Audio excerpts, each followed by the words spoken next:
Just unmuted. Live stream is just starting up here. So. Okay, Welcome, Kathy. should be good to go. Hi, thank you. I'm going to stay on mute to save you all from the cough I've got going on. I'm calling the August 2024 meeting of the Bend Landmarks Commission to order. I'll start with a roll call. Andy Coughlin, chair, here. Jim Figursky. Here. Kathy Nagelhood. Here. Online. Sean Quinlivan, here. Did I say that right, Sean? Okay, thanks. Tom Schmidt. Here. And Heidi Slaybaugh. Here. All right, all commissioners present. First item on the agenda is any general comments and questions from the public for topics not on the agenda. So if you're online and you have a topic to discuss that's not on the agenda, please raise your hand. Don't see any at this time. Okay, there never are. We have 2 attendees, but neither have raised their hands. Okay. Moving on to item 2 on the agenda. It's a quasi-judicial public hearing. I'm going to read the required disclosure. This is a de novo hearing and an initial evidentiary hearing of PLHIS 2024-0095. The application is a request for the 645 Northwest Broadway Street, a major historic alteration request to replace 8 historic windows in the primary dwelling at 645 Northwest Broadway within the Drake Park Historic District, type 3 review. The applicant has the burden of proof, proving that he or she is entitled to the approval sought. The applicable criteria for this application include the Bend Urban Area Comprehensive Plan, Chapter 3, and Chapter 10.20 Historic Preservation Code, and the Secretary of the Interior Standards for the Treatment of Historic Properties. Testimony and evidence at this hearing must be directed toward the criteria set forth in the staff report and other criteria in the Bend General Plan or Bend Development Code that you believe is applicable, or any other criteria in the National Register of Historic Places program that any person believes apply to this decision. Failure on the part of any person to raise an issue with sufficient specificity to afford the landmarks commissioners and parties to this proceeding an opportunity to respond to the issues precludes appeal to the City Council or Land Use Board of Appeals on that issue. Additionally, failure of the applicant to raise constitutional or other issues relating to the proposed conditions of approval with sufficient specificity to allow the Landmarks Commission to respond to the issue precludes an action for damages in circuit court. The hearing will be conducted in the following order. 1, the staff will give a report. 2, the applicant will then have an opportunity to offer testimony and evidence. 3, proponents of the application will then be given a chance to testify and present evidence. 4, when all proponents have testified, opponents to the appeal will then be given a chance to testify and present evidence. After both proponents and opponents have testified, the applicants will be allowed to present rebuttal testimony, but may not present new evidence. 6, at the Landmark Commission's direction, if the proponents presented new evidence on rebuttal, opponents may be recognized for a rebuttal presentation. 7, at the conclusion of this hearing, the staff will be afforded an opportunity to make any closing comments. The commission may limit the time period for the presentation. Before the close of the hearing, any person has the right to request an opportunity to present additional evidence, argument, or testimony regarding the application. If the hearing is continued or the record left open, the applicant shall also be allowed at least 7 days after the record is closed to all other parties to submit final written arguments, but no new evidence in support of the application. Do any commissioners have any ex parte contacts, prior hearing observations, biases, or conflicts of interest to declare? If so, please state the nature and extent of those. Hearing none, does any party wish to challenge any commissioner based on ex parte contacts, biases, or conflicts of interest? Again, hearing no challenges, we'll proceed. Okay, can we move on to the staff report, Yes. please? Thank you. For the record, my name is Heidi Kennedy. I'm the staff planner for this application request. I have some extra copies of the staff report over there if anybody wants them. But this is a historic review application for a request to replace 8 of the original wood windows in the existing home. And the property is at 645 Northwest Broadway, no street.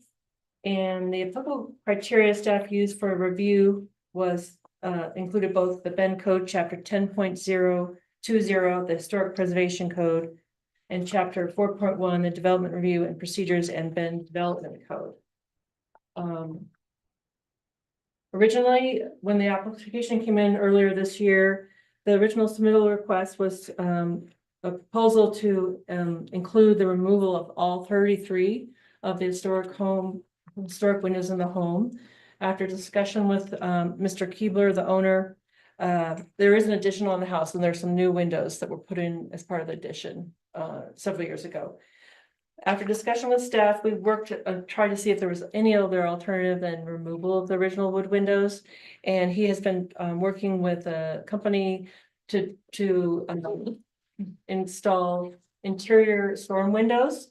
The main reason for the request is due to smoke issues that have come up with the area, and talked about how he does notice a difference between the original windows and the newer windows in his home. And so he has reduced the request down to 8. They're mainly on the side, as you can see in my staff report. On page 7, they're up the upper story windows and the ones on the side, and page 8. And due to the issues and concerns with health issues with the smoke inhalation into the home, it was staff's recommendation listed on page 8 and 9 of the report to recommend that the commission approve the request to replace the 8 windows with new windows. He thinks that will make a difference for air quality inside his home. And I do have some recommended conditions of approval if the commission approves the request, and that is that we review the proposed new windows, which he said that will match the ones that were approved by the commission several years ago with the addition. That's one, that we look at the standard checklist for the windows. The second condition is that the original windows be retained either on site in an attic or basement or nearby in the event that there's an opportunity to reinstall them in the future for any reason. And that if there's any changes to this request, that they contact me directly and we discuss any modifications. And that's my staff report at this point. Okay, thank you. Does any commissioner have any questions for staff? Did we get a window inventory? We did, and I've got it here, I can share it up there. It will show that the windows are in pretty good shape, relatively speaking. The original windows, but I've got inventory here ready to share if you'd like to see that. Yeah, I think that would be helpful. Okay, I can do We can that. bring that up.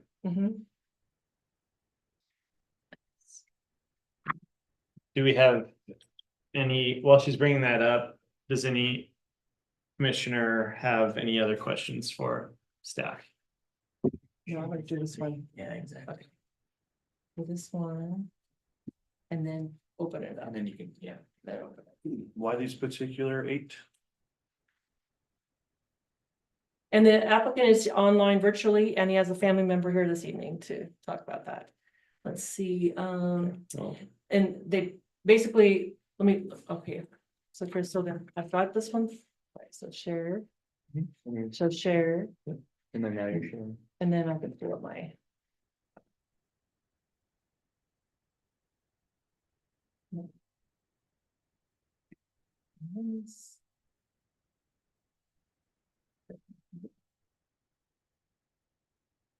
Okay.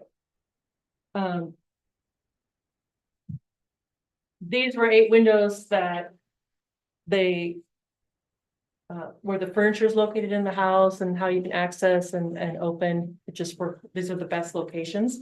So this is the window audit that was provided. And I'll go through this 27 pages, and you can see that everything's in pretty good condition. Oh, yeah, so.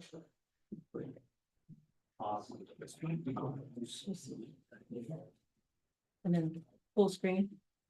Because it's not really, Yeah, I'm not sure.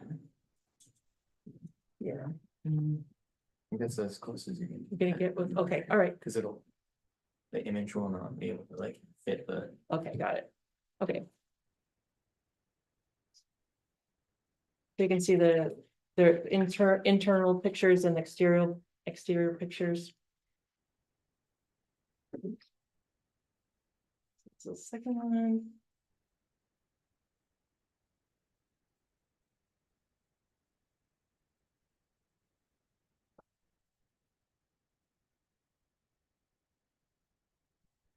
Outside, inside, let me, tell me if I'm going too fast or too slow.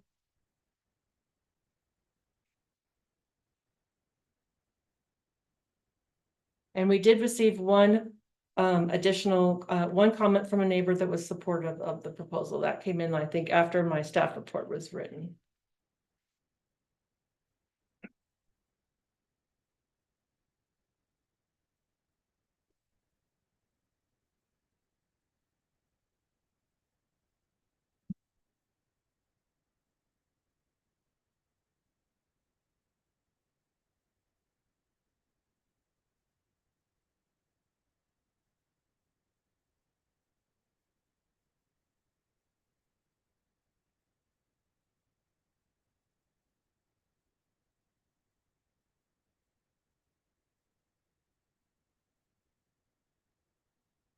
That's it. Do we have any pictures of the windows that are in the addition? Yeah. Just for comparison's sake? Yeah.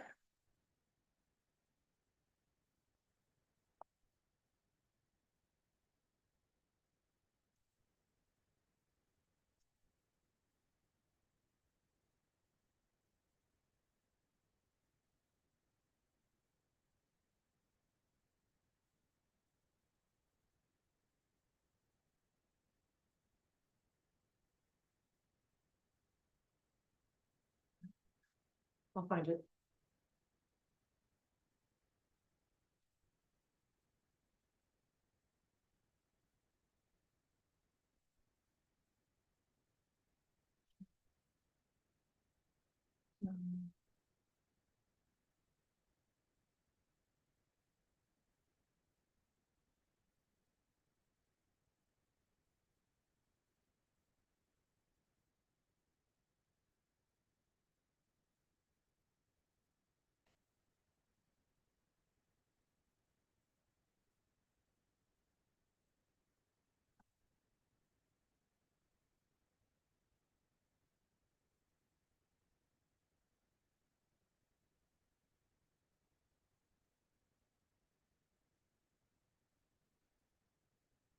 That picture does have a couple of the new windows. Okay, maybe you can, there's another one in the file that he has a line that says old and new. I gotta find that, but these are some of the photos of. That's. Is that like the That one, that is a newer style. one? Yes, So I think the addition went from here out. yes, So these are all original. yes. Okay, let me see if I can find that other one. Quickly. Also, the house is like 2 blocks away, if you want me to go take pictures.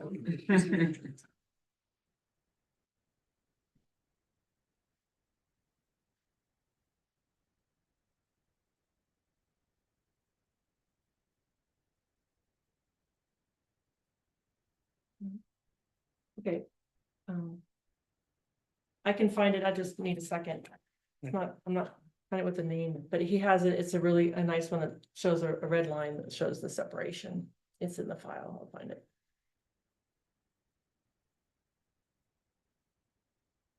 I'll stop sharing while I'm looking, so you don't have to look at my running around.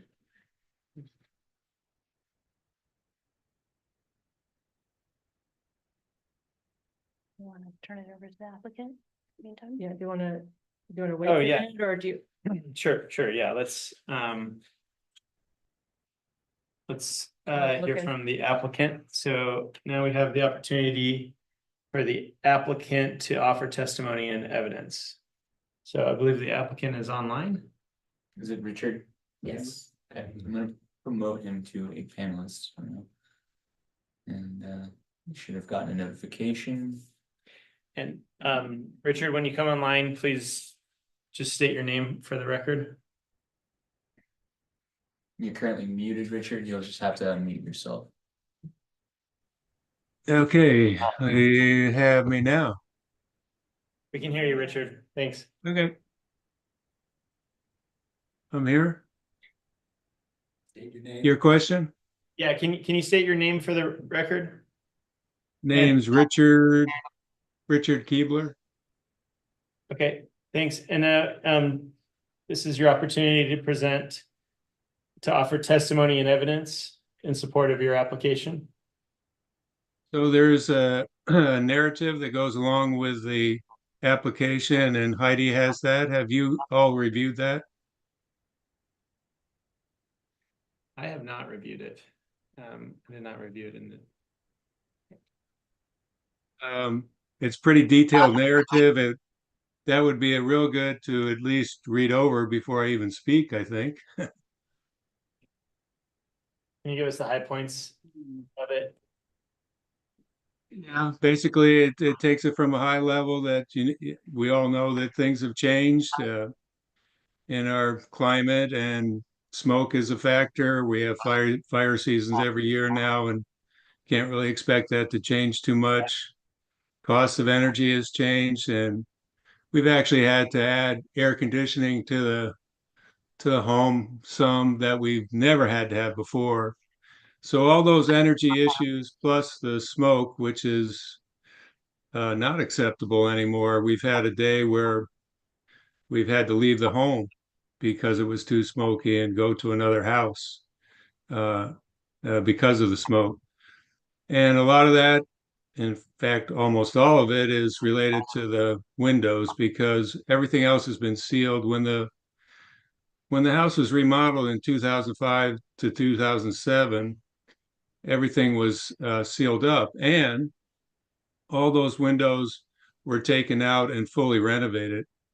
And they're all, as I outlined in the forms, they're all in really good shape.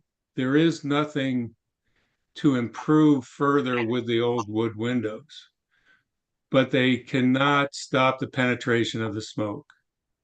And the new windows that seal do that. You could stop the historic windows from leaking the smoke by either taping them up or caulking them shut. Or there was one other option, and that's what I went over with Heidi, of doing indoor storm windows to make a tight seal.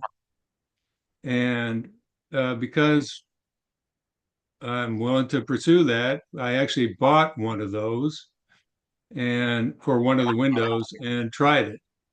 So kind of like I outlined in the narrative, it's not quite as easy as just popping them in and out, but it's doable.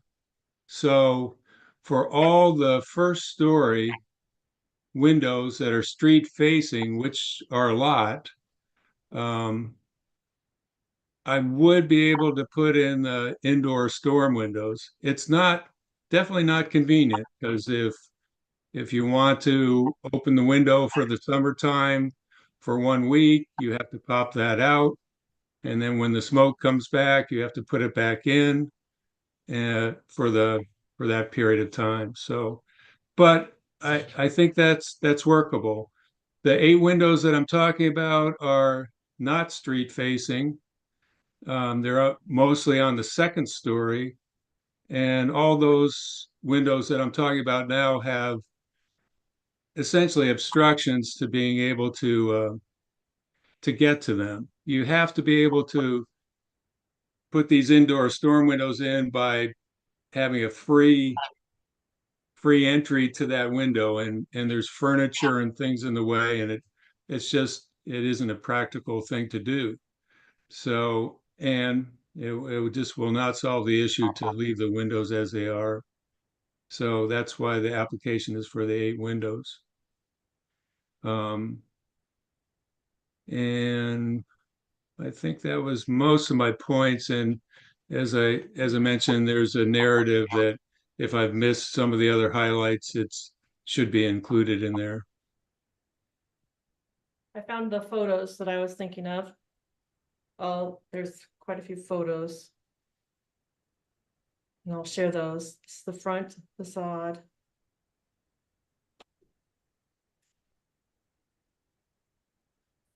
And if, These are all old style windows. Old style. None of these are the new style. okay. Richard, do you remember the name of the document that you uploaded that had the line between the old and the new? That's in the file records? I can't seem to locate it. There's a You know, lot. Heidi, I think when I submitted all the update on the windows, we took that old file out. I was trying to make sure we had it concise and we were, okay, But you have it right. The two on the north side that were to the right are the new windows that were put in 2005, 2006. okay. Okay,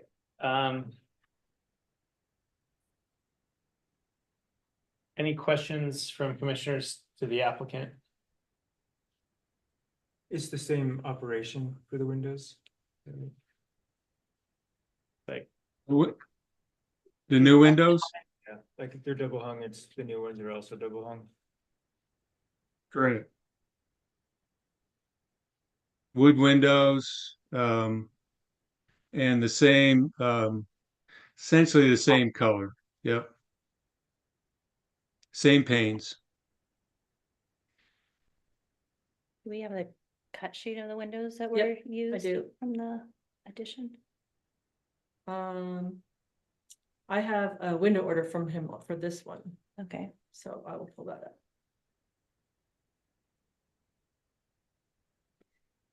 Unfortunately, I couldn't get the contractor to come tonight. It couldn't make it, but it's a Great Northern Windows and Doors, and I actually had them come in, and another person who actually knew the house from before, and knew these new windows. They're Colby Ultra windows is what they're called.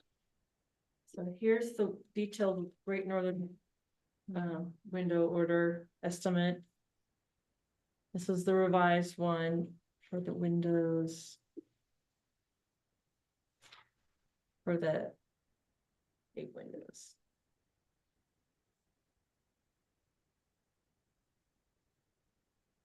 and are they an aluminum clad wood window? Is that what we're looking at? Yes. So is that correct? Yes. Double glazed glass. simulated divided light. Yeah. Exterior divided light.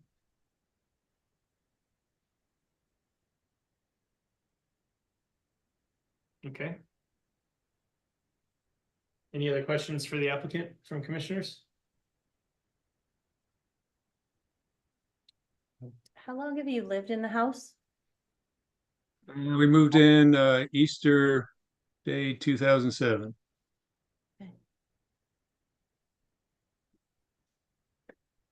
This is a real policy issue.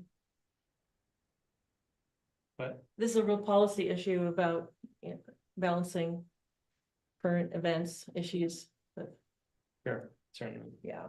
certainly.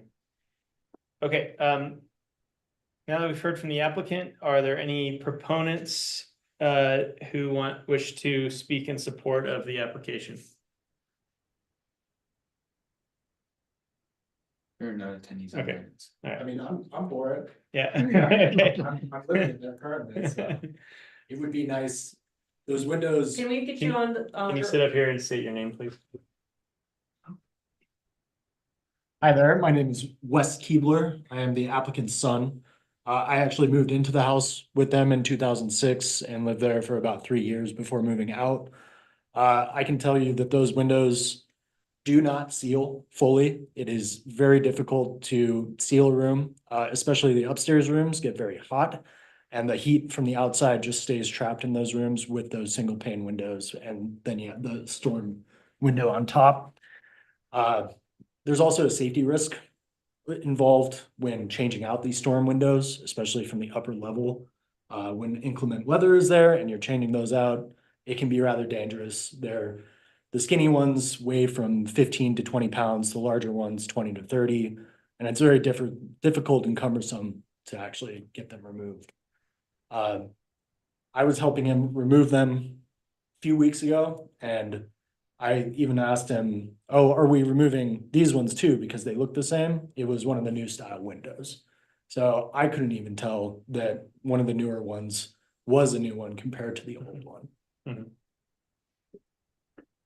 Okay, thank you. Mhm. Any opponents to the application wish to speak?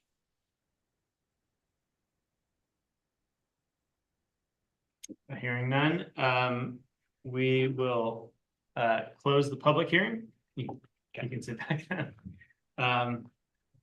And Landmarks Commission will deliberate.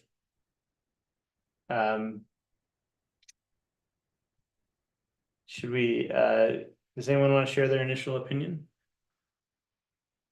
You guys go ahead. Am I gonna be on the spot? Yeah, I think putting myself in the applicant's shoe, that just, I wouldn't enjoy living in a house full of smoke. And if there are no better alternatives, then I do lean in support of replacement as long as we retain the historic look of the windows. Plus, it's better for energy efficiency and other kind of stuff that's involved with newer technologies. It's unfortunate that old windows didn't have anything low E or a solar heat gain coefficient. None of that stuff existed, and we can achieve the same exact look and function. I'm for it. Okay, thanks, Sean.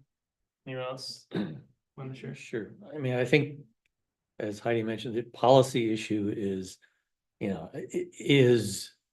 I guess we're looking at a health safety issue, possibly versus the historic value of, maintaining the existing wood windows that are in good condition.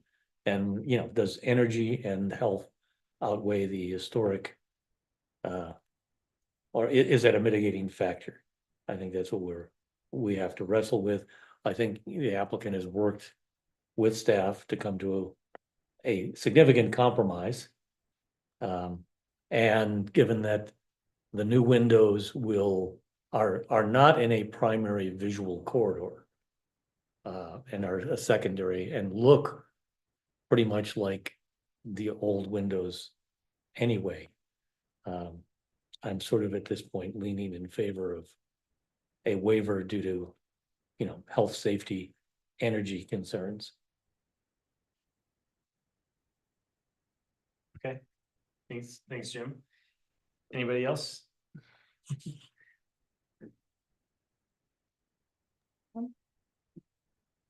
I think it's definitely considered, and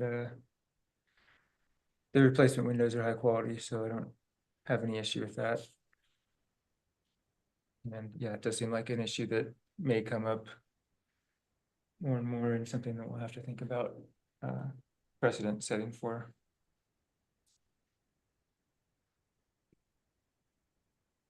Yeah. Oh, Kathy, yeah. Yeah, I'm also in favor of the waiver. I agree with Jim if it's health and safety versus the historic value, as long as the historic value can be replicated. I think that's an important issue for us to look at. We are in exactly these shoes, 2 blocks down the street from him. And I appreciate the staff recommendation that the old windows are saved, either on site or put someplace safe. I appreciate knowing that the historic value is kept someplace, in case they want to be installed at some future date.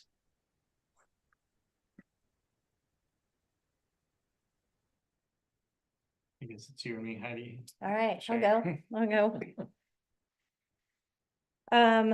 So I sat on the commission in 2005 when we reviewed the addition and the restoration work for these windows, and to say the original application, I think, was to replace all the windows, and we worked really hard with the owner and the contractor to do the restoration effort, which was a beautiful restoration effort on those windows.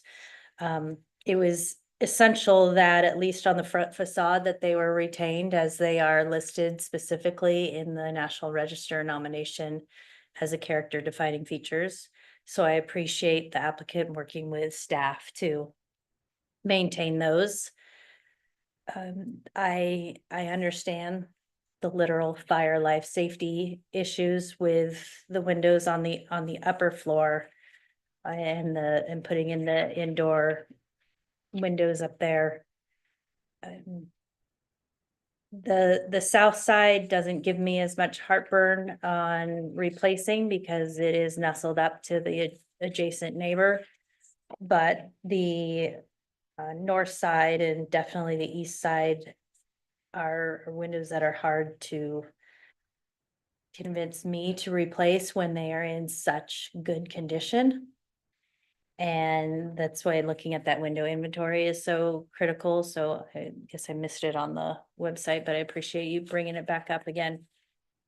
And I mean, every single house in Bend deals with smoke.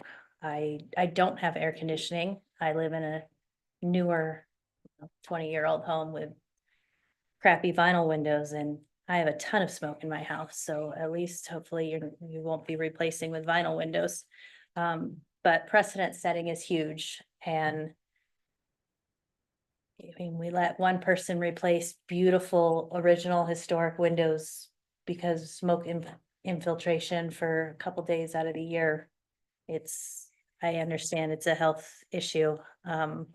So I'm having a hard time even verbalizing that, but the fact that we have other abilities like the indoor storm windows, we've got exterior storm windows.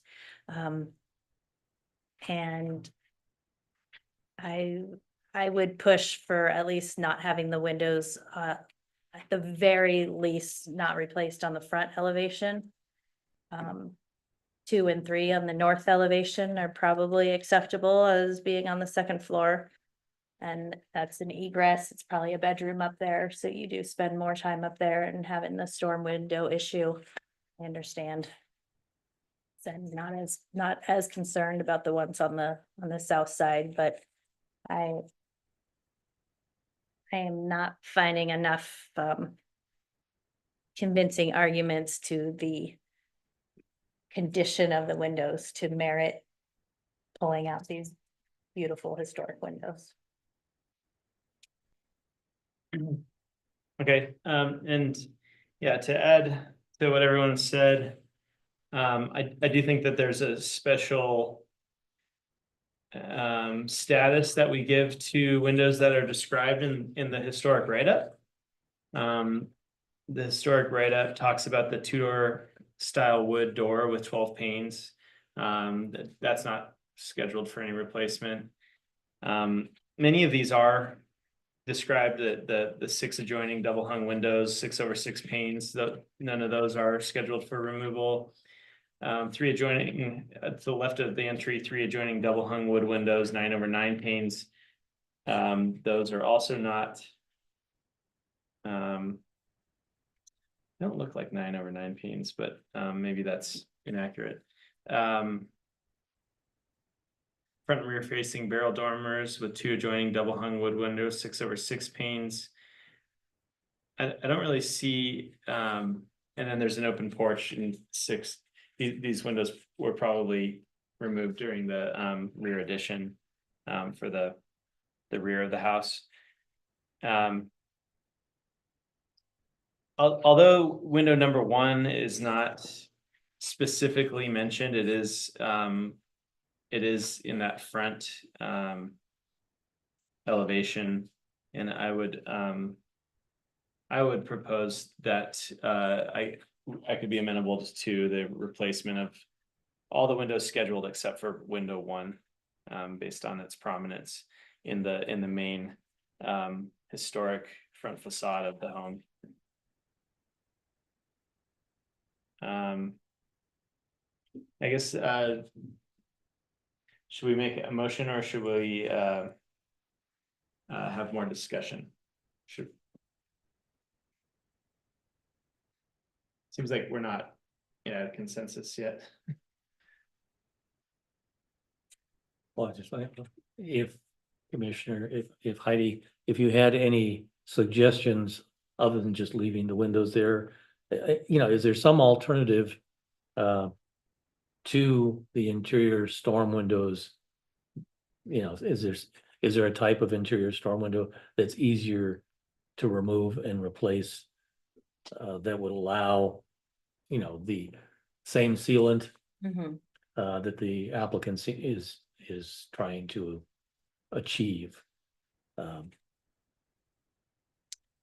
When I lived in the neighborhood, I did the cheap route. I put up the plastic on the inside with my blow dryer. So that was economical and not life safety.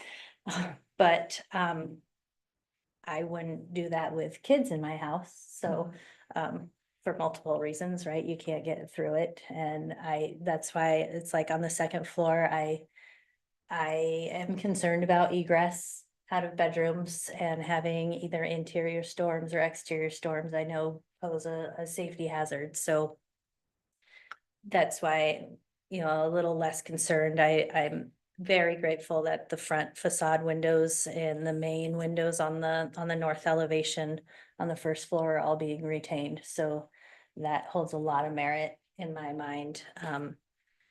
I too, Andy, would agree, window 1, have a hard time with letting that one go on the front facade, but the rest of them, I don't have as much concern about, because of the life safety issues. I mean, they're hard to put in.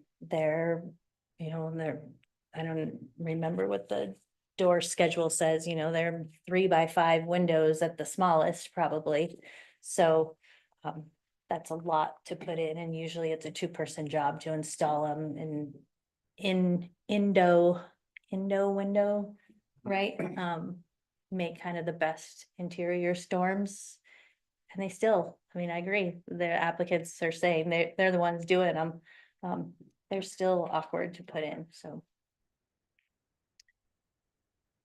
Would you have a different opinion on window 1 if it was demonstrated that it served a bedroom egress purpose? Yeah. You would? Probably. Okay. Probably. It's hard. I'm not a stickler for living in museums, but when you have historic windows, those are something you just can't replicate as much as we try. We can replace siding, we can replace details and trim, and we replace roofs all the time, right? But the characteristic of windows is so far above what you get with any new window. So those are hard. I know the windows in the addition, they're the best that they could find at that time, and they look pretty good, but you can tell they're new. Yeah. Speaking personally, I think I made an application in 2018, and we ended up keeping historic windows on the front facade of our house. The commission approved us to replace the rest of the windows which were kind of in less visible facades. We do appreciate having, those operable windows and get a nice breeze when we can, and And I ended up sealing up those front windows because they really served no purpose, operability wise, and I was tired of smoke and cold air in the winter getting in to those. So I do think that, you know, I'm an example of somebody who can kind of replace some of the less visible windows and still kind of get that higher functioning house. I haven't gone to the extent of putting in interior storms and stuff to probably improve energy performance, but that type of decision that was handed down to me as an applicant by a different commission, partially the same.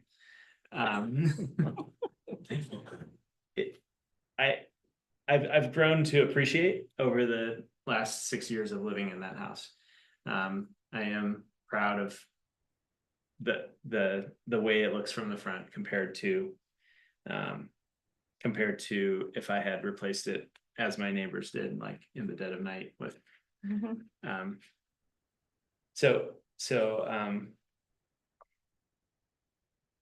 I would I'm going to be interested in approving this application with the exception of window 1, unless it can be shown that it serves an egress purpose for a bedroom. In which case I would say that you know, we're not talking about egress in our Bend historic code, but it's obviously very present in other building standards that the applicant has to meet in the process of doing a construction project like this. Can I speak on the placement of that window in the bedroom that it adjoins? Sure. So, Yeah. windows 2 and 3 are directly in a bedroom, and Okay. they are normally actually covered by an entire bed that does Sure. not have a movable frame. And window 1 is attached to basically a cubby room. That is where window 1 looks into. I don't know, I called it the man cave when I was living in that room up above. That is the easiest accessible window outside of the bathroom windows.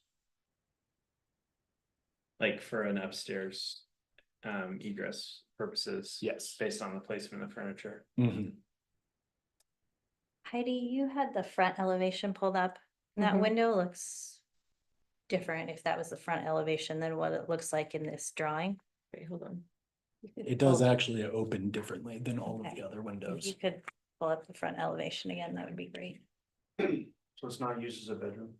It is not primarily a bedroom now, but You it can is see the adjoined to interior, one. here's the window, right? Yes, That is. That's the window. same window, yep. Window number 1? Yes, Window that is number window one. number 1. So is there an arch top on it or no? Doesn't look like what's in the drawing. Up- Is that Is arch that a top decorative light? outside? Is that a transom top or something?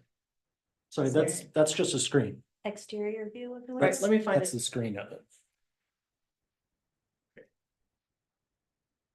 That's why, yeah, when she just had it up, I was like, I think that window's I thought pretty that good was it. placed. Okay, I got it. Hold on. It's definitely one. Interesting. In the diagram that it has it labeled 1, that window does not Match look- it. It doesn't match. It does not match. Yeah. It is a square window. It does not But have I any, thought it had already. have any top part. Here it is. Yes, It's already been changed. that is window 1. Or the drawing's wrong. Mhm. That is definitely still one of the windows that you have to replace the storm window on. Could the drawing just be incorrect? Mhm. It's an older drawing. Yeah. It sounds like that's why the drawings don't match some of the descriptions of the windows of 9/9 and. There's also in the description, there's this one that's underneath on the porch. That's Yeah. probably, you can't really see that. It's really obviously. Yeah, from Yeah. That's gonna be retained, right? Yes, that is retained. That whole entire front room Was- will be retained. Yeah, that Uh, was taken off the, Yeah, specifically because we don't really use that room. Like nobody goes into that room. It's a sunroom and requires very little activity within it. okay.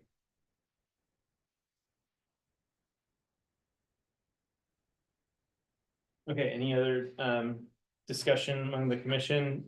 I throw a little caveat in there with the egress windows. So they're not just there to escape out of them, it's for firefighters to get in, and they're not gonna use that window in the front to get in. Just throwing it out there. Right. I'm not sure there are like area requirements and height requirements to actually comply with egress window requirements, I think, for both firefighting and for egress, and that That window doesn't does not seem meet it. tall enough to be like considered an egress window I and think it's 24 inches clear opening or yeah, vertically, and so. Like you could. That's yeah, impressive. there, yeah. So what's the height from the sill to the floor in that room? You can see it's pretty low. Looks to me like that's the floor. It is relatively low. It's I would really think It's low. about maybe a foot and a half up. Yeah. So that, But you're not, if that's the way the window opens, you're not getting out of it. it's a double, it slides It's a open. double. It's also double hung. Does the bottom portion of the window move? It does not move up, but it is latched and you can unlatch it. Yes. Interesting. So something that I might mention is one of our neighbors in the historic district used a product for a storm window, an interior storm window that was plexiglass. And it was very thin and very, very clear and easy to apply. I'm not sure if we have a resource list. I can find that resource if the applicant wants it, if it's something that they want to pursue. But that might be an option. Yeah, Kathy, that sounds like this company Indo, which is based in Portland. And it's kind of a flexible. Yep. Got a quote from them. It's amazing what they'll charge for them. But Mr. Keebler's got at least one example. He bought one to try it, see how easy it is to install, and it's plexiglass. And it comes with a silver seal that they design. Okay, I'm sorry, my impression was that they were using glass storm windows on the interior. So I'm glad that's already been covered. Thank you. okay. I think we're ready for someone to make a motion. I'm happy to do it unless somebody else wants to. Okay.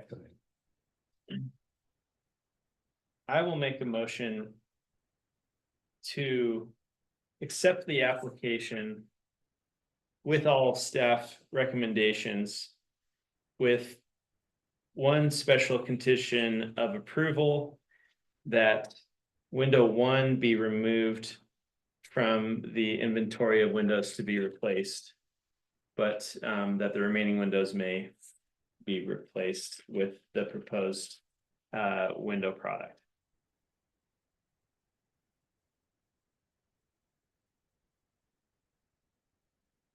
Second that. Okay, we have a motion and a second.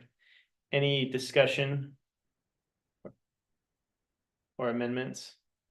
No, just to clarify the motion. So the motion is to approve the application with subject to staff recommendations and removing window number 1 from the removal list, but allowing windows 2 through 8 to be replaced. That is correct. Okay, thank you. I call the question. Any others, any other ready to vote, or do we want to? Okay. All in favor of the motion, say aye. Aye. Aye. All opposed, say nay. Nay. All abstain. Okay, the motion carries. Kathy, you voted aye, is that right? Correct. Okay. The motion carries 5-1. Negative. Just because it's fun. It's good fun. Okay. Thank you, applicants. Richard has a question. Oh, it's, Hand is up. You can unmute yourself that if you want to yeah, you talk. can unmute yourself. Yeah, unfortunately, I didn't get in there before the vote, but if you look at window number 1, it's totally removable.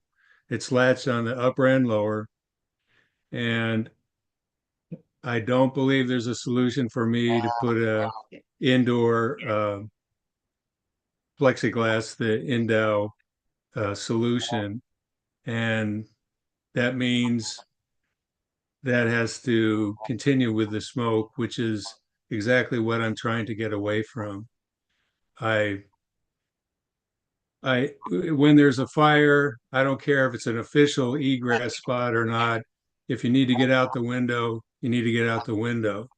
The man cave, as Wes mentioned, the bed frame is not an egress spot because of the frame.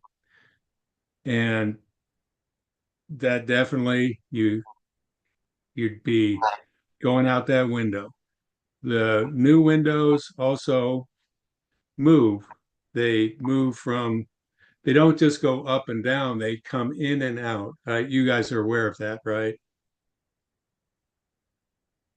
The new window casements move in and out for cleaning.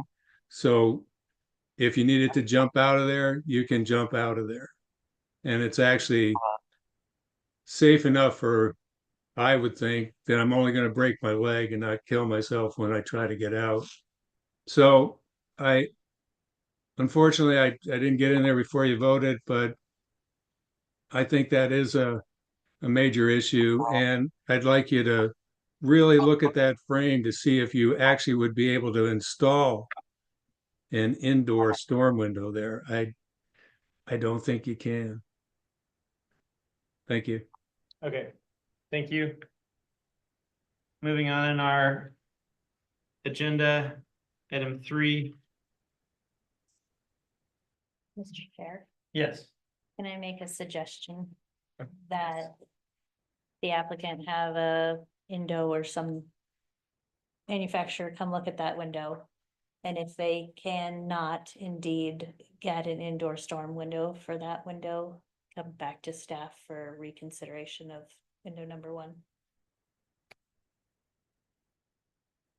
Okay. Oh, yeah, I guess let the record show. A staff level review could be done for that single window, I suppose. With consultation to a commissioner. That makes sense. Mr. Okay. Keebler, I can get with you again. I know we've been in constant discussion for the last 6 months. So and we can continue that, and I'm available to walk down the street and meet with you if you're, on a Zoom call with the Indo window people or whatever you need. Yeah, that sounds good. Thank you very much. Thank you all. Yeah, I think just to make it official, I think for the record, it would be best if I made a motion to amend the original approval just made that would allow for staff to review subsequent information from the applicant that demonstrates that an interior storm window could not be applied to that particular window number 1. I'll second that motion. Thank So well stated. Do you have that, Heidi? Yes. I do. Okay. All in favor of the motion, say aye. All opposed? Motion carries. I gotta hit this again. Thank you. What said it? Okay, thank you. Give me one more chance. Okay. Thank you. Moving on to, yeah, thank you, Mr. Keebler. Moving on to item 3, communications, continue discussion of the Bend Historic Code audit project materials created by Peter Meyer, architect, PC. So at the last meeting, I was getting more information from everybody. And I've collected that in my staff recommendation. a couple of the big points that I saw that I tried to include in this initial draft that I put together was some of the architect's suggestions along with this is what I see based on what I've collected from you guys is Commissioner Slaybaugh had the, basic purposes is to bring all these non-conforming structures into contributing status. That was the big thing. Commissioner Figueroa has talked about, do we want to treat historic contributing places the same as non-contributing places? The other big thing is trying to really look at the list that Andy, or Mr. Coughlin had about how do we streamline this process? What do we put, take off the list for type 1 reviews? What do we put from type 3s to type 2 so people don't have so much time involved? Public hearings requirements. Is there somewhere where we can like make some adjustments so kind of streamline the process? So that's what I try to do with this draft. And so I don't know if you guys have had a chance to really look at it, but I put this together based on all of that combination that I had. And we can go through it kind of in the big picture of it, or if you guys have some feedback from me, some of the details in the language, we can work on that. But that's my goal with this, is to try to really clean it up. Those are my points. I was trying to focus on this. That's all I have. Excellent. In Yeah. the meantime, we did some garage cleaning out a couple weekends ago. I found my original Landmarks Commission folder when we were Deschutes County Landmarks Commission folder. So I brought this back for Heidi to scan and use. So we've got the full architectural history, because we were talking about design guidelines and the drawings that Peter had put together. So this was a whole history. I gotta tell you, our original staff reports had like half of this information in them each time. Honestly, yes, they did. They were huge.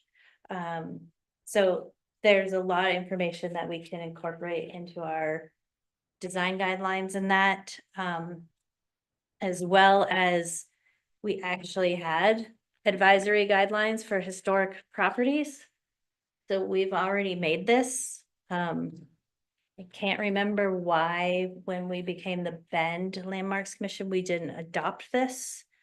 Was it adopted as a county? That's what I was wondering, because I Well, don't it's see just that. advisory guidelines. Yeah.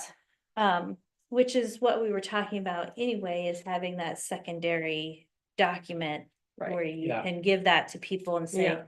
this is, this is a working man's Foursquare, and these are what those gable types are, and that's what the siding is. That's And great. so they know what that is, and they can see the character defining features of them.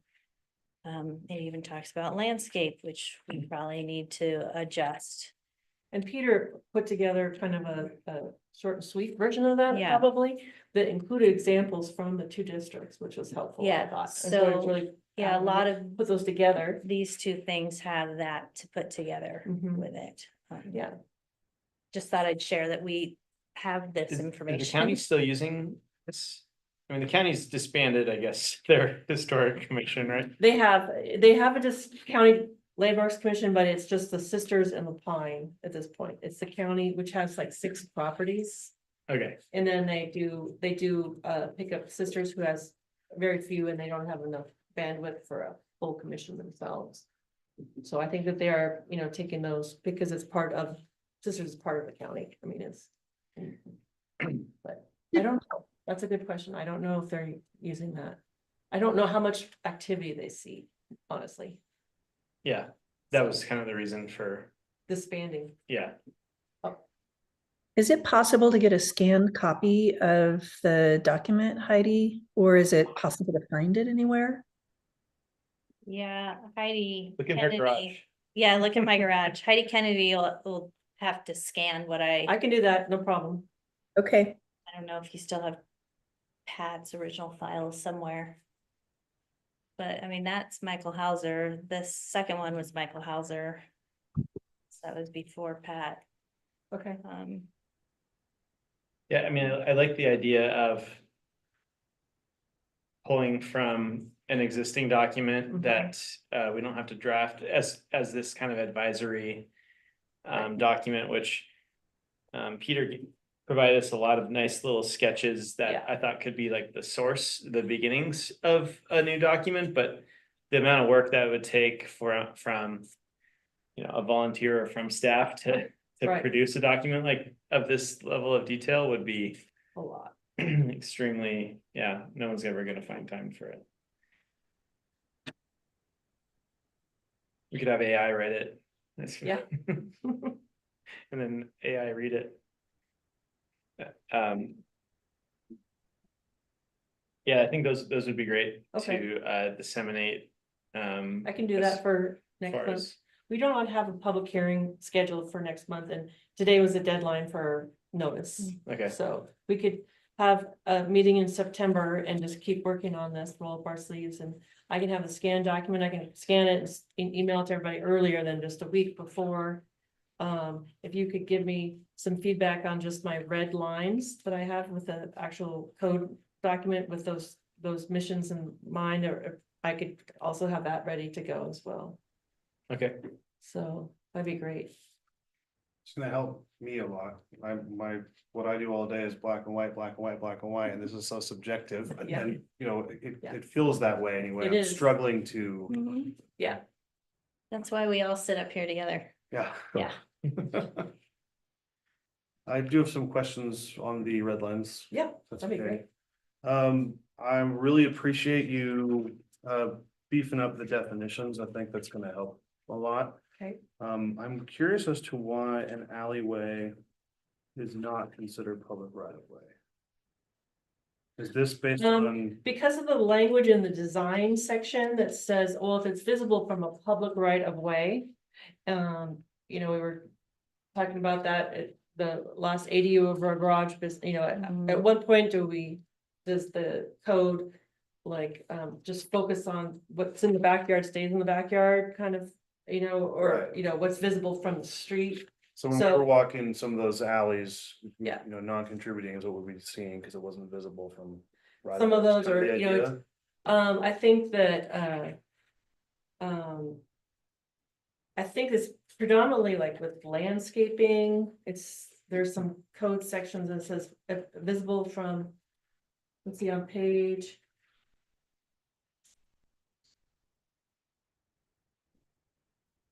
Well, 10.20130. Landscaping visible from adjacent public street. And so a street does not include an alley. So that was kind of Sure, okay. so that was kind of at what point does the code care about all windows on all sides, or what's happening, hot tub wise in the backyard, or, it's all private spaces. I was trying to figure out where do you go, Where you draw the public line. to private, It makes sense. yeah. Oh, and then, I'm still learning. I'm sorry if I'm gonna annoy you guys. Hey, Sean, Windows and doors, so. a definition? Yeah, so I was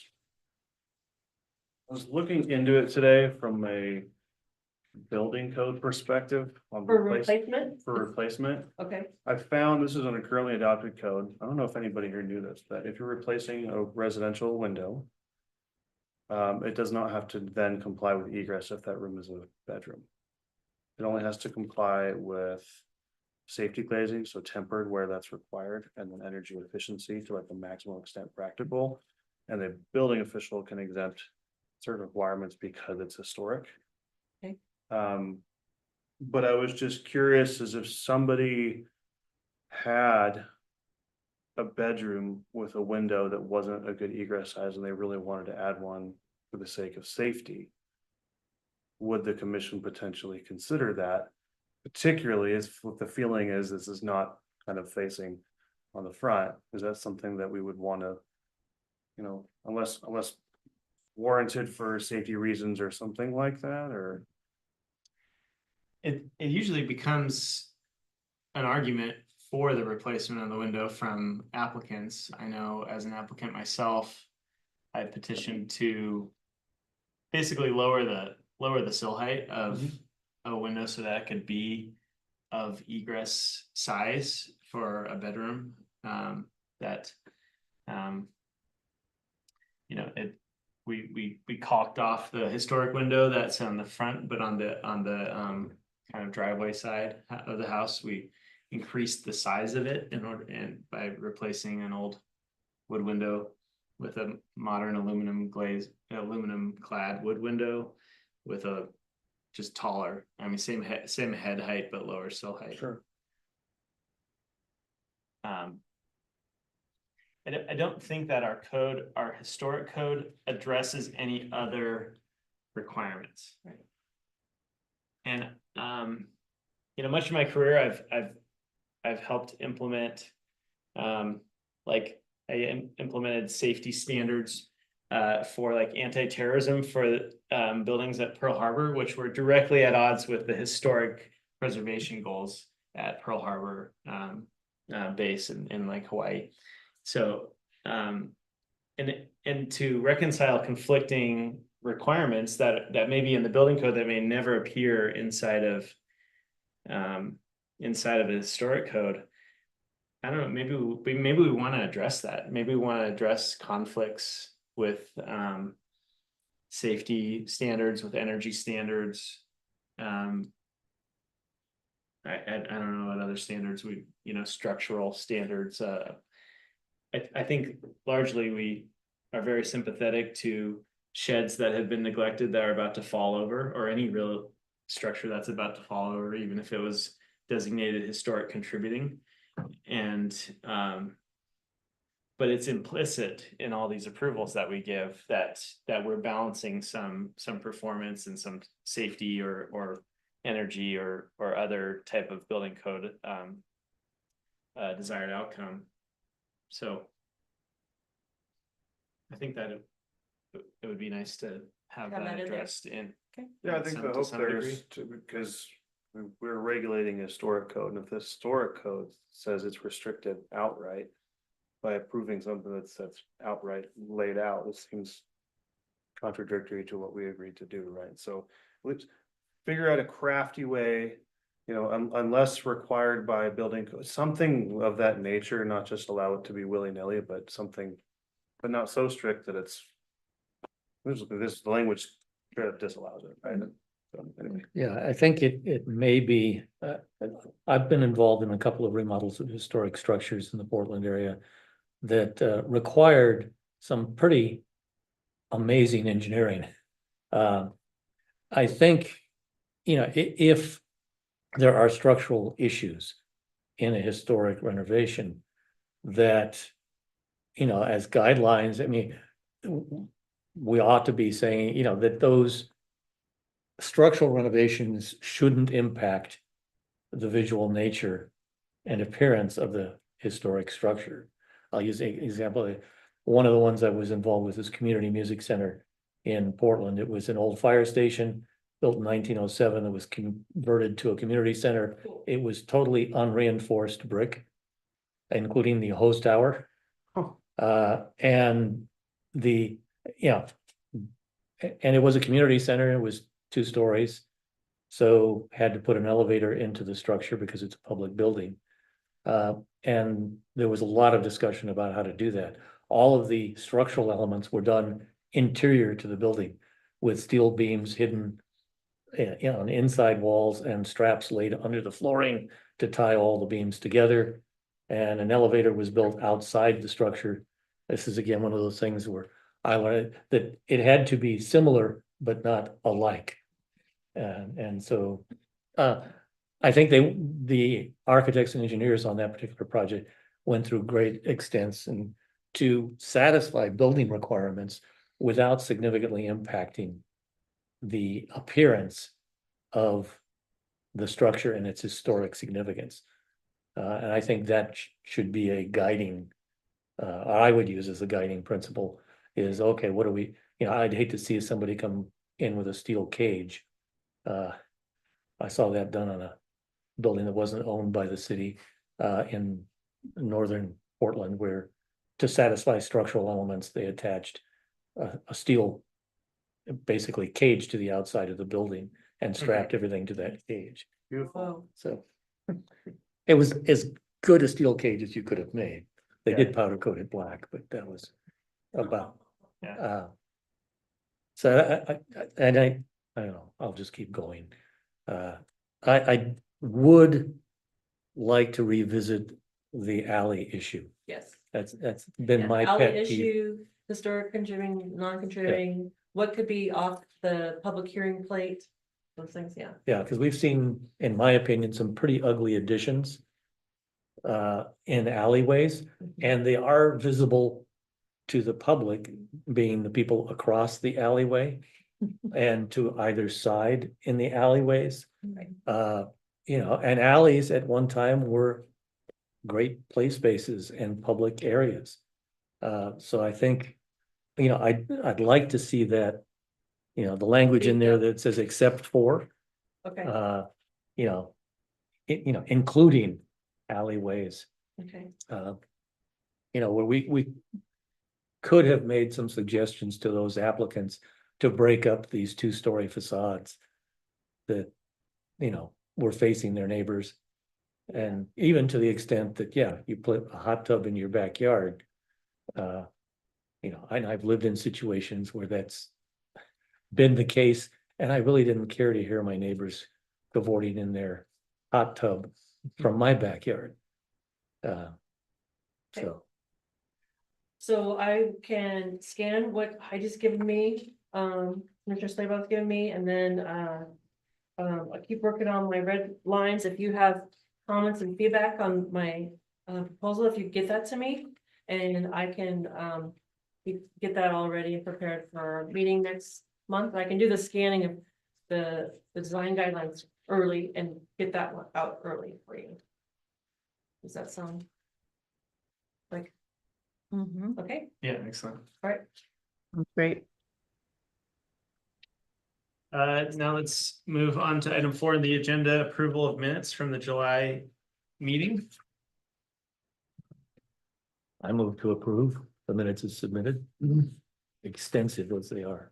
I I'll will, second that. okay, so we have a motion and a second, all in favor, say aye. Hi. All opposed? Motion carries. Abstain, sorry. Abstained, I wasn't yeah, here, okay, sorry. abstained, yeah. And item 5 on the agenda, that's reports from landmarks commissioners. Is that just for any other stuff that we want to talk I about? think so, I think that's Okay. what, I've always taken it as that. I think so. Anything else from commissioners before we adjourn? There's a. No, never mind. Yeah, just one comment that, given, I don't know what the date as yet of the September Landmarks Commission, but I will be out from the 13th through probably the 22nd or 23rd of September. Yeah, you may miss it. Yeah, I But think you might miss, let me I'll see. probably have a computer with me, much to my wife's chagrin, and could provide comments. September 17th, 17th at the yeah. commission.